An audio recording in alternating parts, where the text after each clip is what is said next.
The title of this presentation is A Ptolemaic Approach to Price Action, and the theme of this presentation is that it is my contention that intraday trading is made more difficult than it needs to be.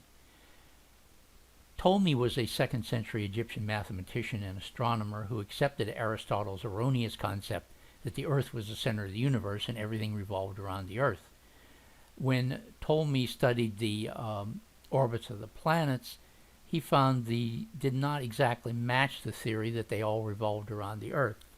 In science, when the facts don't match the theory, what you do is you change the theory. However, what Ptolemy did, he changed the facts. So he added epicycles upon epicycles to the planets to try to make them fit the erroneous concept that they were revolving around the Earth. This erroneous concept was accepted as fact for 1400 years. So as if astronomy were not difficult enough, Ptolemy made it more so by adding epicycles to the orbits of planets. So I'm using Ptolemy as a metaphor in this presentation for making concepts more difficult than they need to be for intraday trading. Now here's the attorney's concept of, hey, how about taking responsibility for your own actions? I think that's a pretty basic idea. It doesn't need to be said with that many words. Now equities all move in one of 4 ways. They cycle, they trend, they cycle within a trend, and they consolidate. A trader can profit from 3 of these 4 movements with the proper indicators that detect these movements at the earliest possible time. Now before we go any further, I need to discuss a subject that is not addressed nearly as much as it should be, and that is the advantages and disadvantages of various chart types. There are 2 terms we need to define before continuing. One is the chart style and the other is the chart type. A style is the way the data is displayed. For example, a candlestick chart or an open, high, low, and close bar chart. Then there is the chart type. There are 2 basic chart types, charts based on time and charts based on price. Of these 2 basic chart types, the worst is charts based on time, simply based on the way the markets work. For example, think about the following for a second. If you are using time-based charts such as a 5-minute chart, then if a breakout occurs in the market you are watching and the breakout begins just as a new bar is formed, then the bar may encompass a large portion of the breakout price movement. This may leave you out of the game because by the time you're able to see the pattern, the price may have moved too far, not to mention the adverse effect on indicators if a large price move is contained in just one bar. This increases risk and decreases reward potential. In addition, if you trade based on time, then you need to watch several different time frames to trade when they all coincide. Once again, a Ptolemaic approach to trading. Remember, you don't trade time, you trade price. Time-based charts are your worst choice for intraday trading. Also, once you eliminate time from your trading, you also are eliminating candlesticks. Now, trading based on time equals noisy data. Noisy data requires multiple time periods, which can be distracting from what you're trying to do. The shorter the time period, the noisier the data. So noise is your enemy. You want to avoid noise as much as possible. If you don't smooth the indicator, you smooth the data. Indicators plot more efficiently on smooth data, and by smoothing the indicator, you're also introducing lag into the indicator. So there are 3 basic types of bars not based on time, and those are tick bars, range bars, and Renko bars. These 3 are the most commonly traded non-time-based bars. Of these 3, Renko bars are the most efficient. Now here's a chart of range bars, 4 range bars. It starts at midnight and it fills the screen by a little after 8 o'clock in the morning over here. And it puts in 224 bars to represent the going from A to B over here. Now here's a 4 Renko chart, and this is 24 hours of data here, and it just puts in just 190 bars in those 24 hours. Around a little after 8 o'clock in the morning would be right in this portion right here. So it only needs these many bars to represent point A going to point B. As with the range bars, it needed the whole width of the chart to get to a little after 8 o'clock in the morning. So the significance of this is that Renko bars are much more efficient than range bars, and range bars certainly introduce more noise into the equation than do Renko bars. Now, as far as tick bars are concerned, you would need to trade a 6,000 tick chart to be equivalent to a 4 Renko bar chart. And very few traders trade 6,000 bar tick charts. They're much smaller numbers of ticks that they trade, 500, 1,500, maybe 2,000, 3,000, something like that. And you can see even at 6,000 ticks, it's not as smooth as a Renko chart.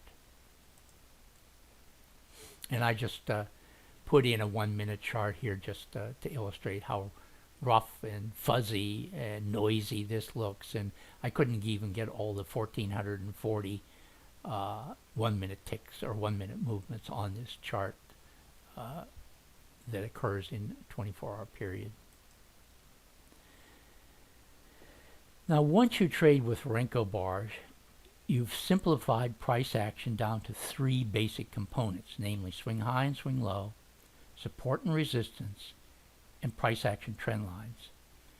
This eliminates many of the Ptolemaic complexities of price action when the bars are based on time. Here I would add that although the conditions of overbought and oversold are not considered part of price action, I think they should be, and we'll discuss that later.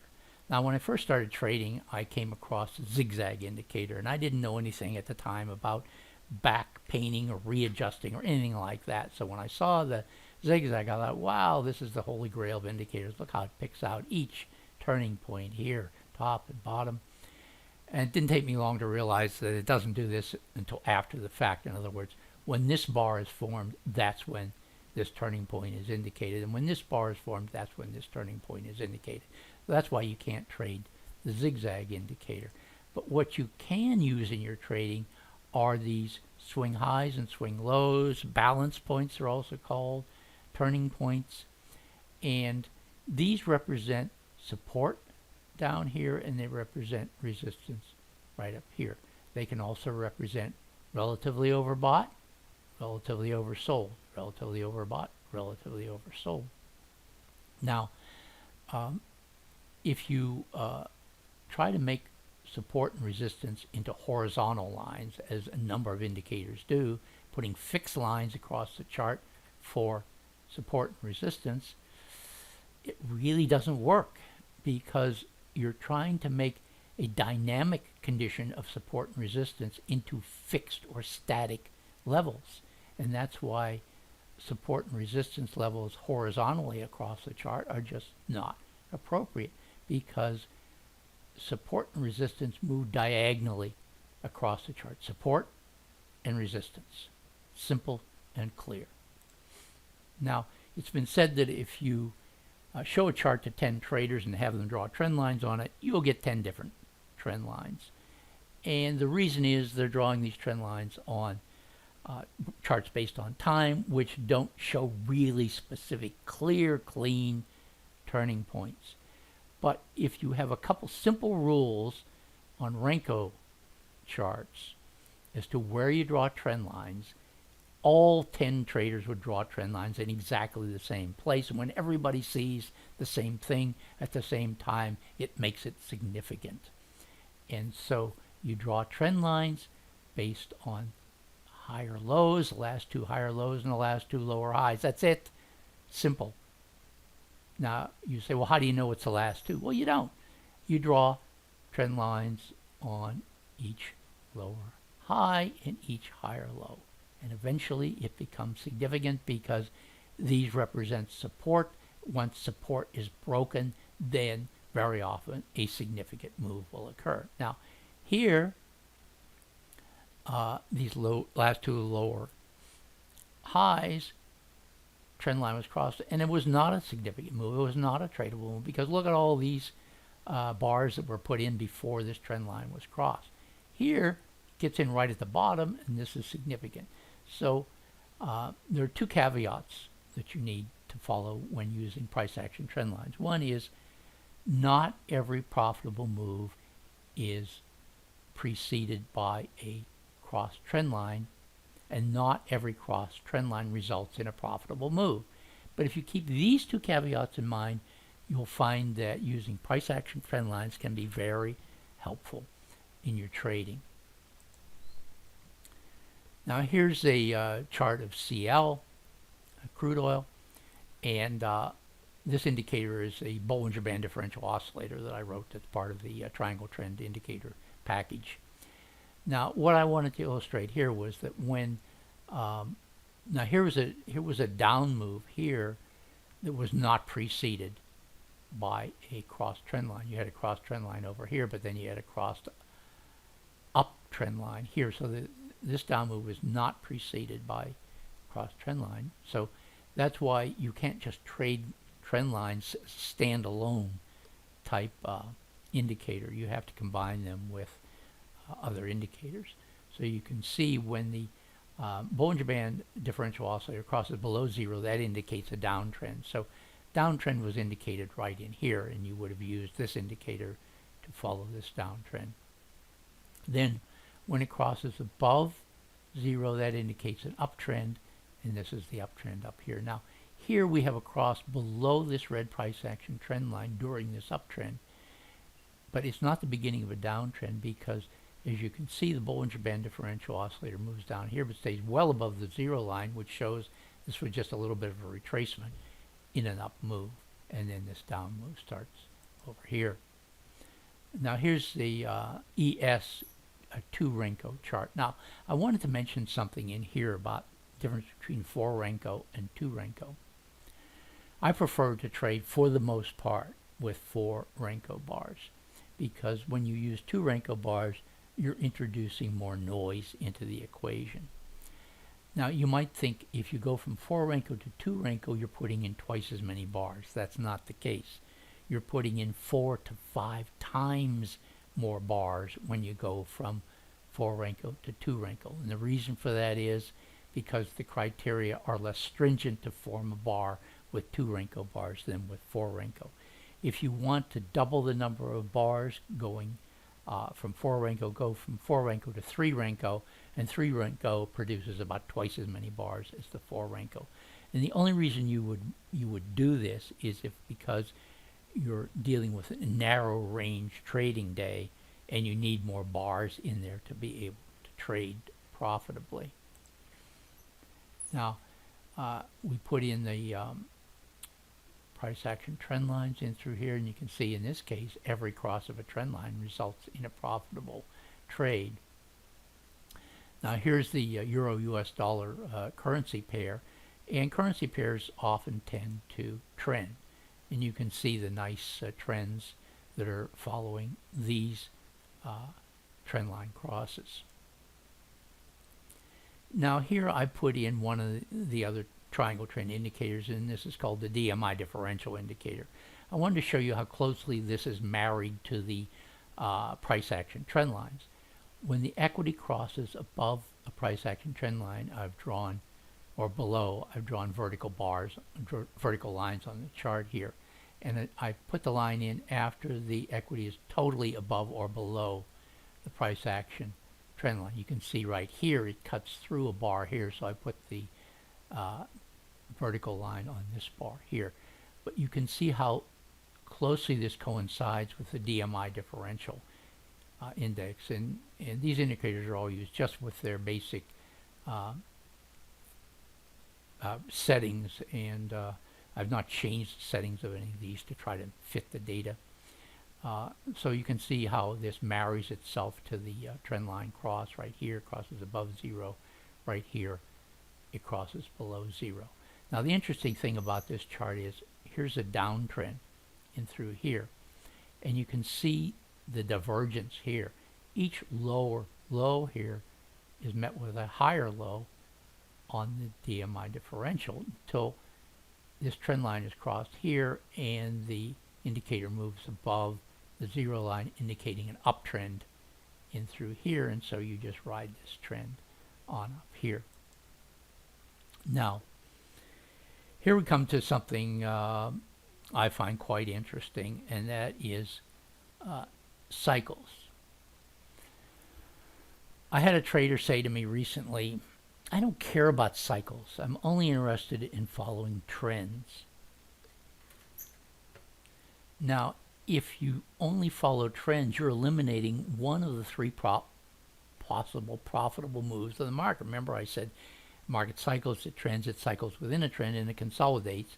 Three of these are profitable moves. So if you ignore cycles, you're eliminating 1/3 of the possible profitable moves of the market. So why would you do such a thing? This is a Ptolemaic approach. You're making it more difficult by eliminating possible ways to make money by not considering cycles. Now, when I started looking closely at cycles, I realized a couple things. One of which, I was always curious about how to measure overbought and oversold. And basically there are two indicators that are used to do this. One is the Williams %R and the other is the RSI indicator.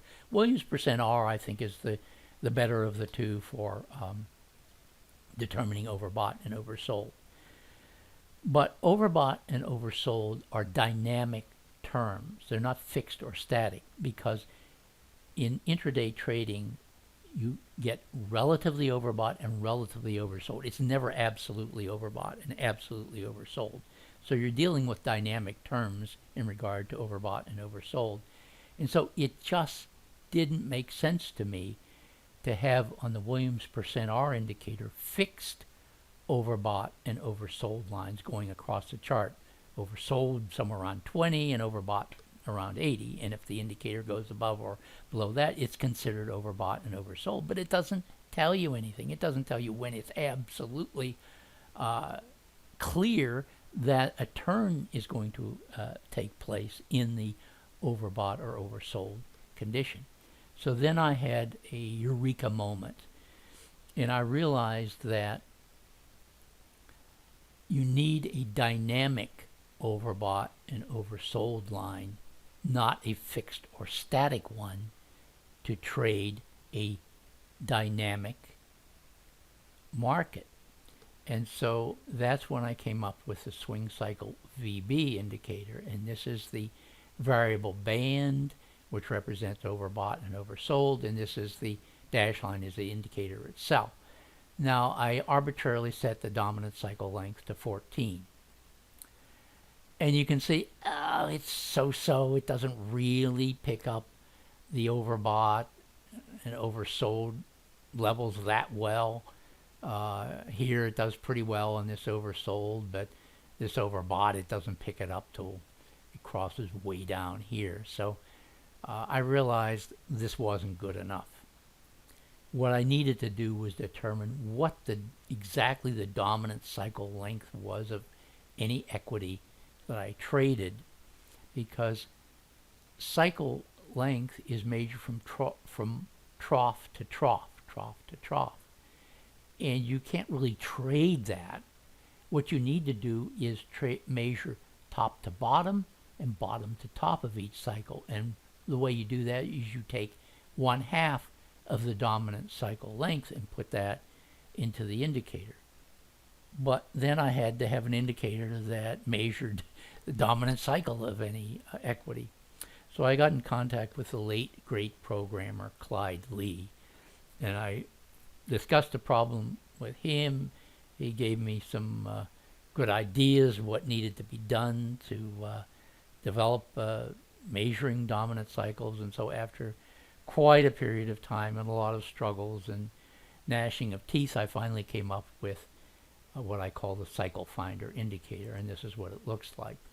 It doesn't look like much, just a line across the bottom here and the number 18. So 18 is the dominant cycle of this YM equity here on this particular day. And I want to mention here that you can see it began the time on this chart and ended it just about at the same place.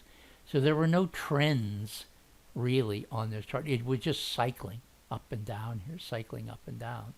And so if you try to use a trend indicator on this, you're not going to get very far. So in any event, the dominant cycle length is 18. So what I need to do is put 9 into the indicator. When I put 9 into the indicator, look at the difference it made. Look how it nails the very top and the bottom of each one of these cycles. Look at that. Here and over here, it nails the bottom. It nails the top of this. It nails the top of this. So within a bar or so of the top and bottom of each of these swing highs and swing lows, I know that that's as far as it's going to go. I know it's going to turn around here. There's no doubt about it. Here's the YM on another day. And what I did here was I took the Williams percent R indicator and I put the fixed overbought and oversold lines on the chart, and then I plotted the swing cycle VB on top of that. So you can see over here, for instance, the swing cycle comes down here, and it's a leading indicator, by the way, and it crosses below the oversold area right in here. And if you go straight up from here, it's not anywhere near oversold by then. And so it shows how inaccurate the Williams percent R can be with its fixed overbought, oversold lines. Here's where it's oversold precisely right here, and precisely where the swing cycle crosses above the variable band here. Same over here, when the equity crosses above the variable band here, and you go right down here, it's not anywhere near oversold. It's not even close.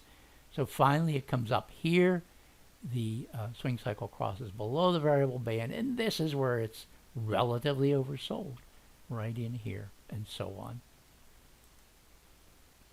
Now what I did here was I took vertical lines, both red and green, when the at the point where the swing cycle crosses above and below the variable band. So here, cross below it, right here, and you can see it is right in a couple bars below the actual turn. Here, here's a green bar where it crosses, and exactly at the bottom.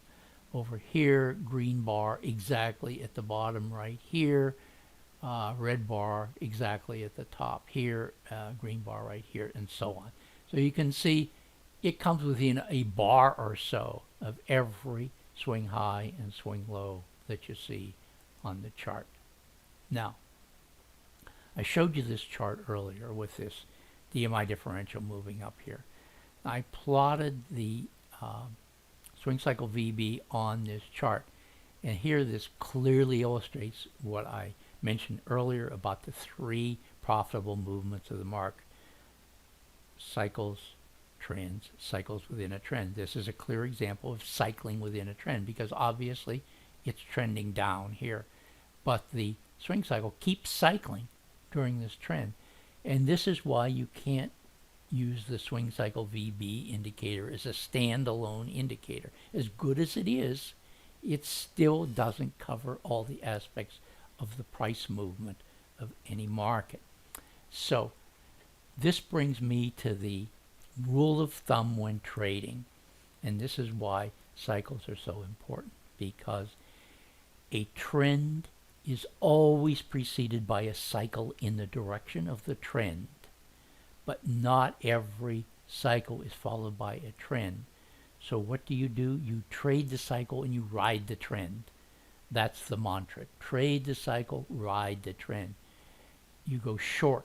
The cycle is moving down here, so you're trading the cycle here.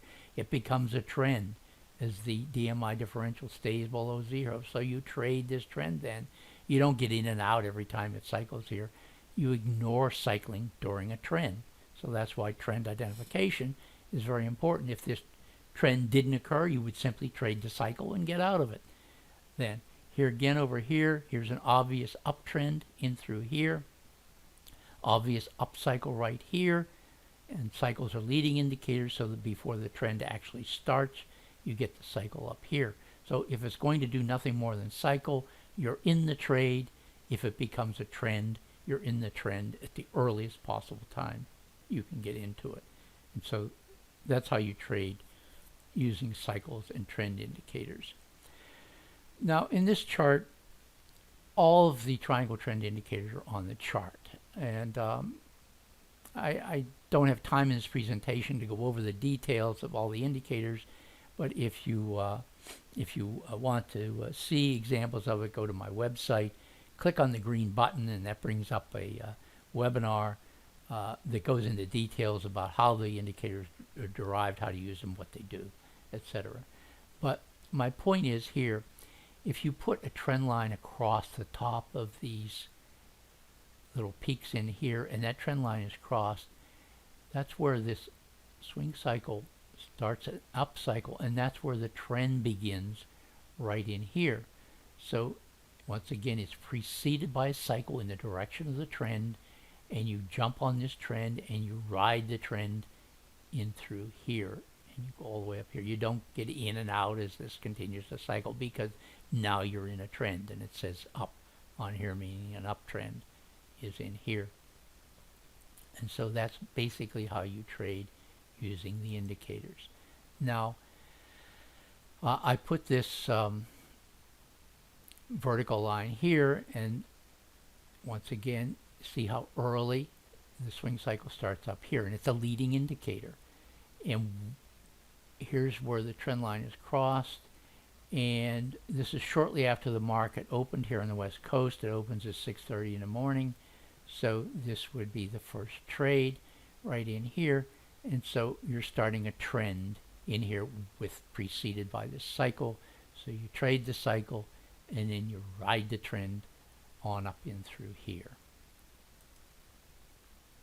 Now here's another example of, once again, trend started over here, cycle preceded the trend in the direction of the trend, and then the market opened at 6:30 here on the West Coast. Now this is why you also use 24-hour data, because if you have a gap in your chart, it takes a while for indicators to stabilize after that gap. So by using 24-hour data, you don't get that destabilization of the indicators.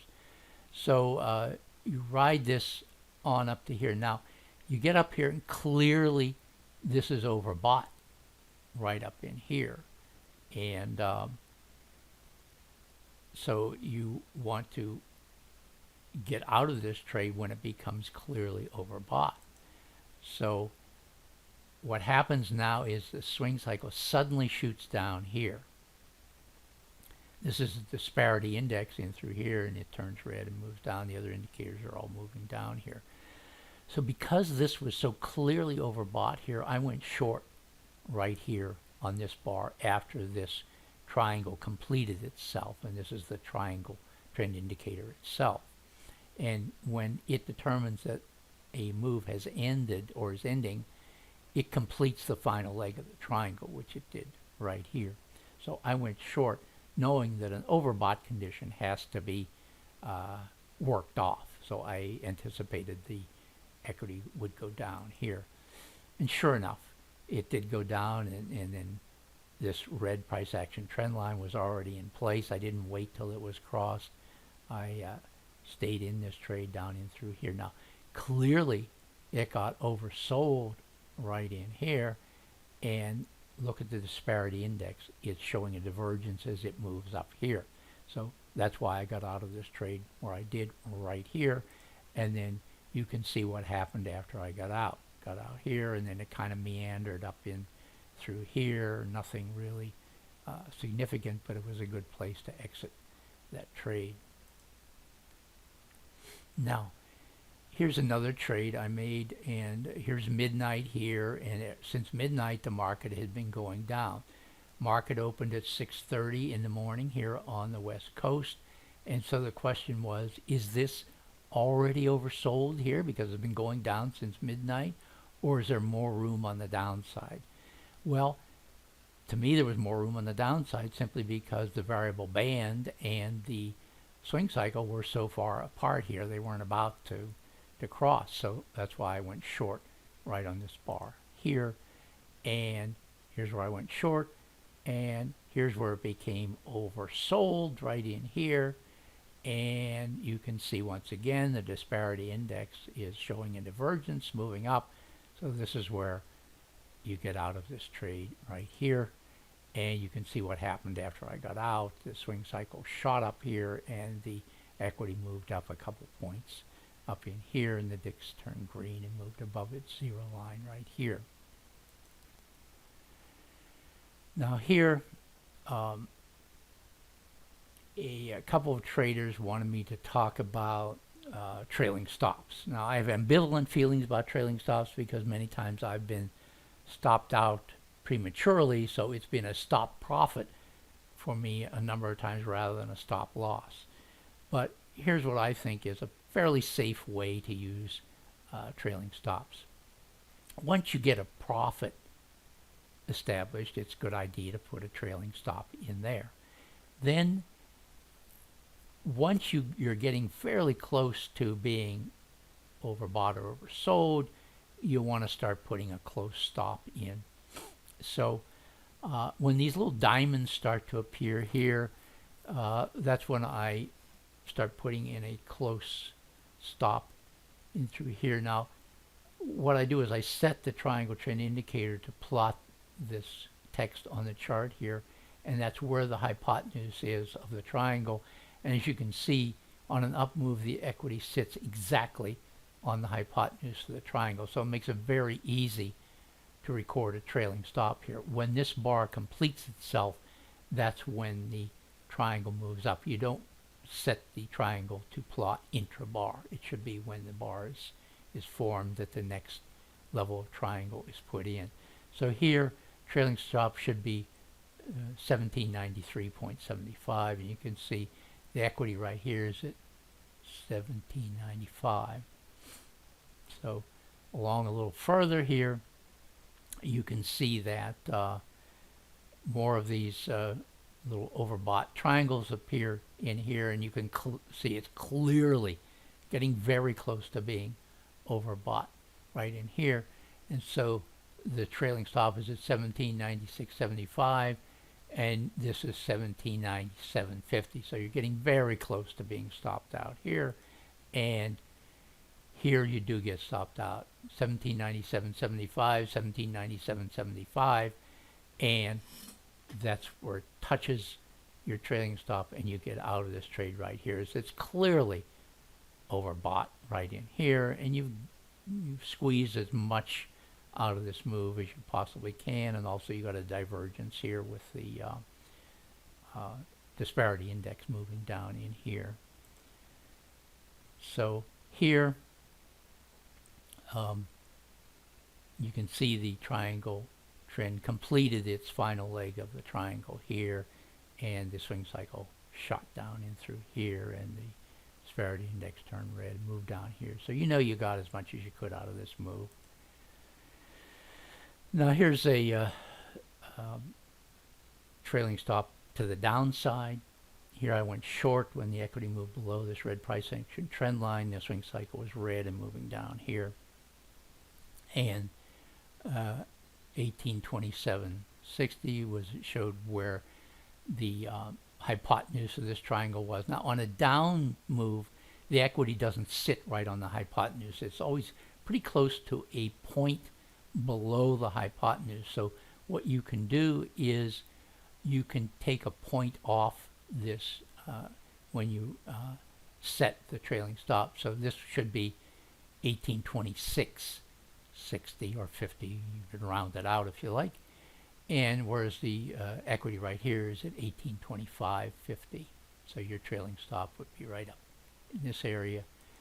And you go a little farther here, and these little triangles are appearing, and now you would set the trailing stop to 1825, round it out to 75, and this is 1824.50, and you go a little further here and you move this to 1824.75. You're at 1823.75, the actual price level, and then 1824.75, 1824.70. You're stopped out right here. And you can see it's getting very close to being oversold right in here.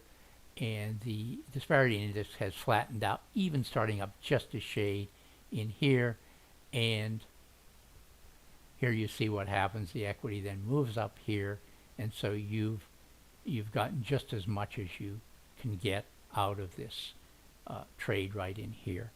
So this is the end of this presentation. I hope you've found it interesting and informative. If you'd like more information, you can visit my website, and you can click on the archives, and you can see literally hundreds of trades I've made in this manner. And if you click on the green button, you can view this webinar that I made. And it's a little bit slow to load. It takes about 5 minutes or so. So be patient when you click on the green arrow.